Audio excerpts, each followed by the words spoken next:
Alright, today is the day. Today we are building a brand new Lar Gibbon enclosure from the previous one we did forever ago and making a huge island for them with some nice East Asian architecture in the back, as well as a nice moat and just a lot of room for the gibbons to play around in. So without further ado, let's get right into the video.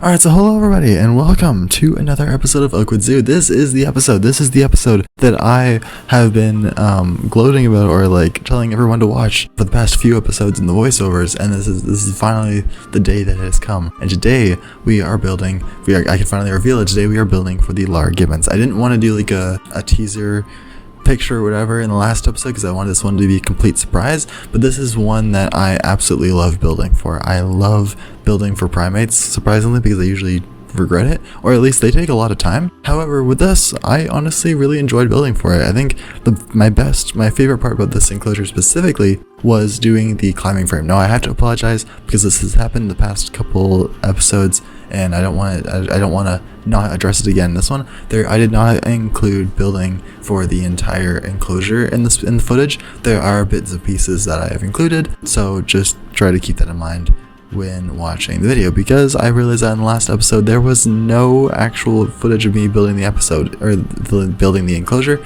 It was just building the planters around the enclosure, which are still important, but yeah, I'm gonna try and get better at that. I am very sorry about that. I have to get better at doing recordings, like actually remembering to record, because usually I will like kind of just start building and then forget to record and then just keep going and not even cross my mind. So that might be a problem. However, this is the second major primate enclosure we've done. We've also done the Sakis, and I think honestly that's pretty much it. We've done Saki, we have done the Japanese macaque, which was the other really big episode that we did, like the huge Asian building or the Japanese building, and then the huge opening area for the macaques, like lots of concrete walls and stuff with the flags and everything. That's like the centerpiece of one of the centerpieces of the Japanese section, of course, as well as the pagoda. With this is a bit more generic because it's not as centerpiece vibes. It's not like a centerpiece of the section. However, it's one of the larger enclosures. I guess not really compared to like the Weissen or Taken, just because those are generally larger creatures,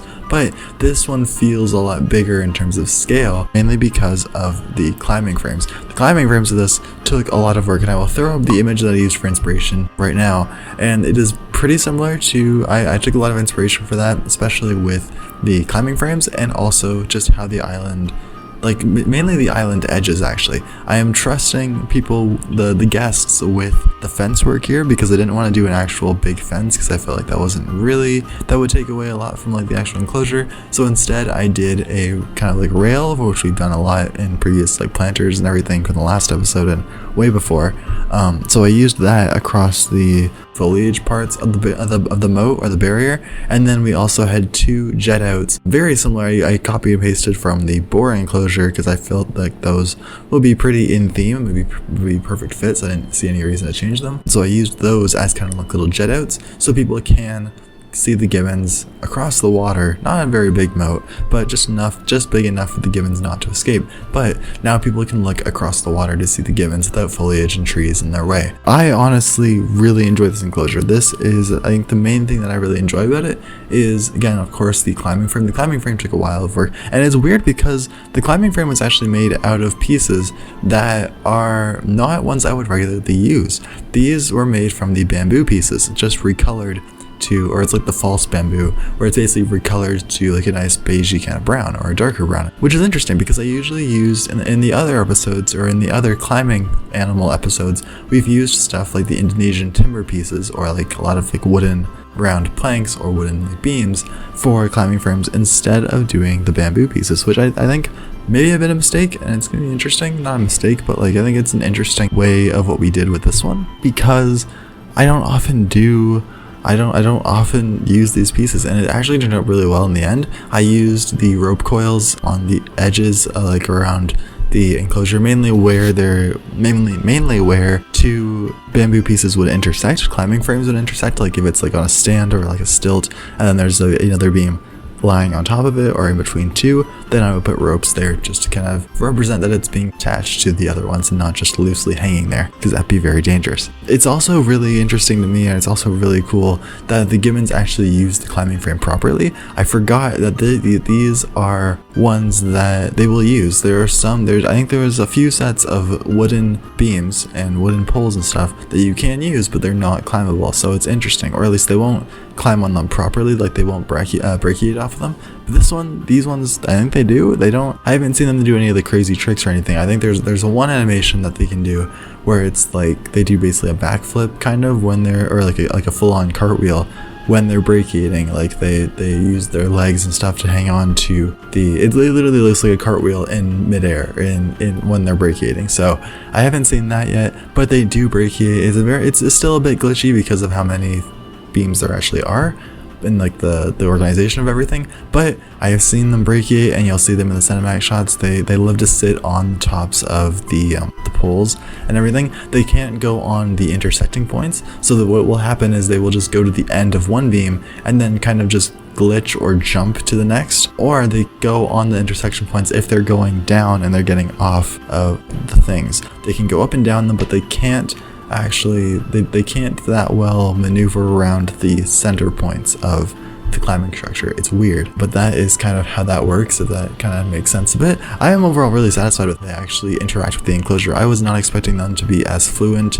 with actually like maneuvering everything and like walking around and going on the climbing frame. I am overall really excited about that, and I love that they can also just kind of hang there right off the beam and then just stay there. They just literally just hang there and chill out for a few seconds or a few minutes, honestly, in the game, and you could just leave them there. And that's what happened with a lot of the beams near the entrance. So that's pretty the backstage area. So that's pretty interesting to me, and it was honestly just really fun to watch them walk around. But yeah, other than that, the other thing that I want to talk about, that I talked about all the way back in like the talking video, was that this section is finally actually looking complete. In the cinematic shots, you will see that I included several shots of literally just all the enclosures, the last 5 enclosures, all together in one and kind of unison kind of area. But this isn't the full section, of course. There are still a lot more species to go over and include, as we will be including them in the future episodes at some point. But with this, specifically with this episode, there are a lot of shots that actually feel complete. You see shots of the sign,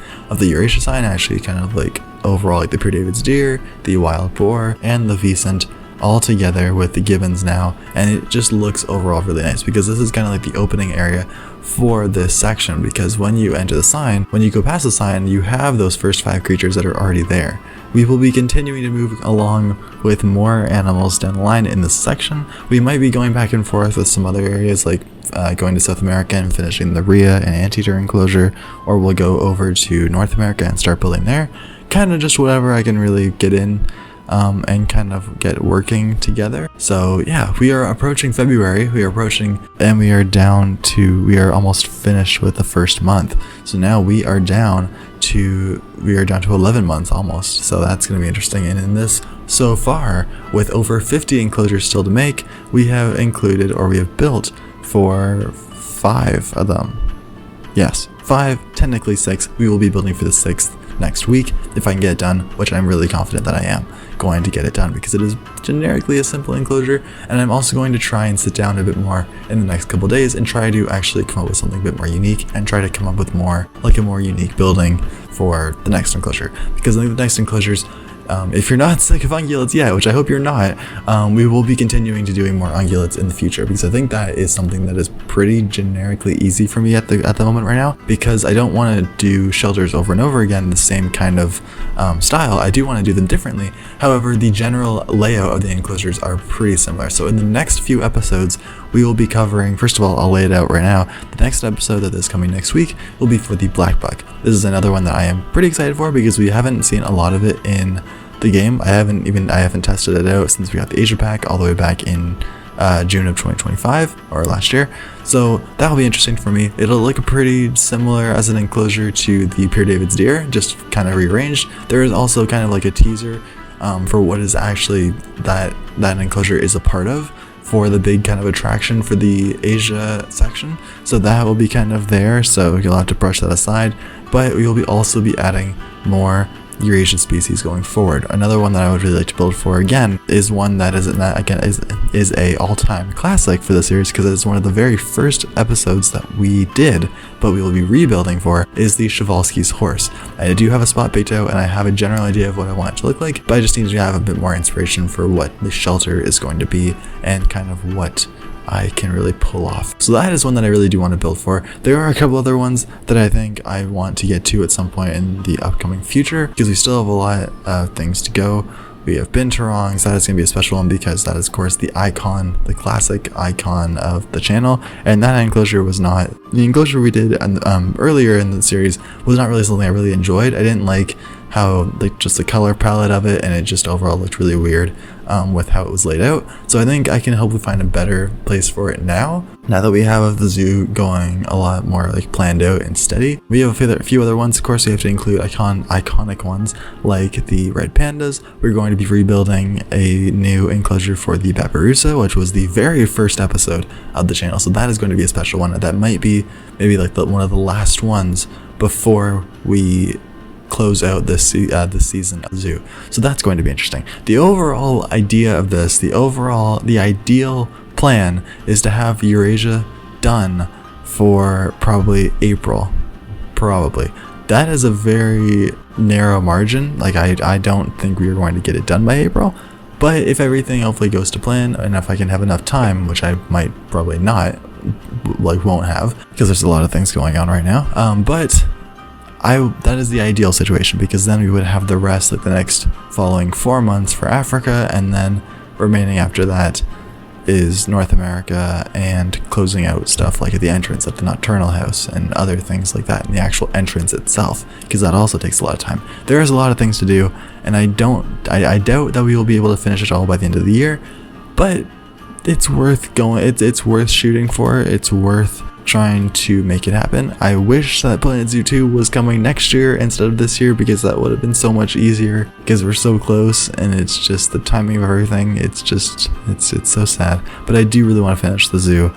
It is like a very big project of mine, and I don't really want this to be another project that I just kind of leave behind and just abandon for another game, mainly because I also have not been enjoying that, like the recent games like Jurassic World Evolution 3. I do enjoy it still, but I think I don't really know where I am in that game right now, because it's just, I still don't love the building mechanics. I'm not giving up on it completely. I will of course still keep building for it, but I don't have, it's also because of this series, because I don't have the same motivation as I do for this game, because I really want to get motivated. I want to finish the zoo, but we have all the time in the world for Evolution 3. There is going to be DLCs coming in the next few years. Planet Coaster 2, I am just completely not interested in, and Prehistoric Kingdom I am interested in, and I really like the game itself. However, it's just one of those things where it's not a priority to me right now. And I do have things going, and I know I was supposed to upload an episode for that last weekend, but I did not. So I'm very unfortunate. I am very sad about that. And I apologize for that if any of you were looking for that on Saturday and I failed to make a community post about it. So I am very sorry. That will hopefully be coming in the next couple weeks. I am seeing what I can do. I have the majority of it done, but I would just, it's like at a point where it's enough for it to be an episode, but I want it to be more. I want more of it to be done to make it feel more like a statement, kind of. Like, it just feels kind of half done. That could be a video, but I want it to be like to a better point for like a video status, or for it to be an actual worthy of a starter or of an episode. But other than that, going back to the actual enclosure here, I don't really know what else there is to talk about here. The other main highlight that I really enjoyed about this enclosure was the shelter. The shelter is something interesting, and I'll throw it up, I guess, on the screen. But this kind of little picture of a bunch of different Asia kind of concept or Asian building was really interesting to me, and it was really helpful because it has basically a pretty good handful of different East Asian architecture buildings, and how those kinds of like roofs lay out, and like those different walls and stuff, and like seeing how everything is actually laid out. With that made it a lot easier. I believe I used something similar when I did the red fox enclosure in the Japan section. So with this, it also helped me out to building something that was similar to that. It might also be helpful in the future. I don't really know when I'm going to be using this again, but I said the same thing when we did the red fox and macaque enclosures, and here we are doing the Lar Gibbons enclosure with another similar type of building. So who really knows? But anyway, I think that's honestly going to be it. I really don't think there's a lot more to talk about with me. I have a few enclosures coming up cooking in the works. I still have a lot to do. I don't know if they're going to be done for next week. The one that I am anticipating should be. Or maybe I'll surprise you all and I will suddenly lock in for like 6 hours and spend a night building a random enclosure and finishing it. Who knows? I would really love to do that. I would honestly, I like adding surprises to this. It's unfortunate the series has kind of taken a bit of a nosedive in terms of engagement and views. It's simply just because of Planet Zoo not being as relevant as it used to be, which is unfortunate, but it's a tough call to make. I am considering going into other games, like looking into other games, because I am starting to get a bit of burnout right now for games in general, for like this, like park management games, if you have not noticed with Evolution 3. But we'll see what happens with that. I am still motivated with this series, but I think other than that, there's not a lot for me to really choose from, so I do kind of want to look into other games possibly to focus on, but that's at a later date. That is still a lot to think about. Currently, this series will remain on the channel, of course, as it is the central focus, regardless of views or engagement. I am, again, very thankful for those of you who are watching the videos. I am very appreciative of that, and everyone who comments.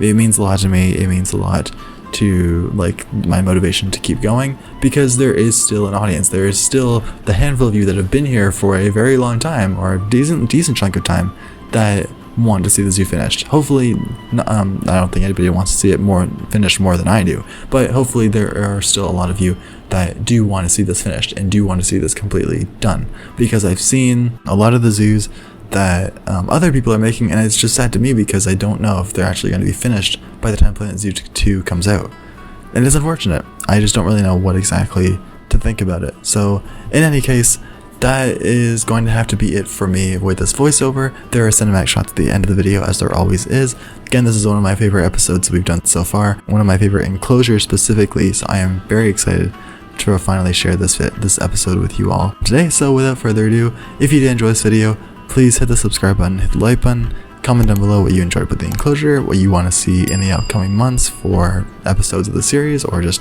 again, if you have any games that you would like me to check out. There is a cool platformer that I saw. It was very animal themed, and it's like a pretty recent edition, or like recently released, so I kind of want to check that out, and I think it's on sale also on Steam, so I'm going to check it out and see what that is about. But anyway, I hope you all enjoyed, and I will see you guys all in the next one. Enjoy the rest of the video, cinematic shots at the end. The time lapse is going to wrap up shortly, and I will see you all next week for the next episode of the series. Bye guys, and have a great rest of your day.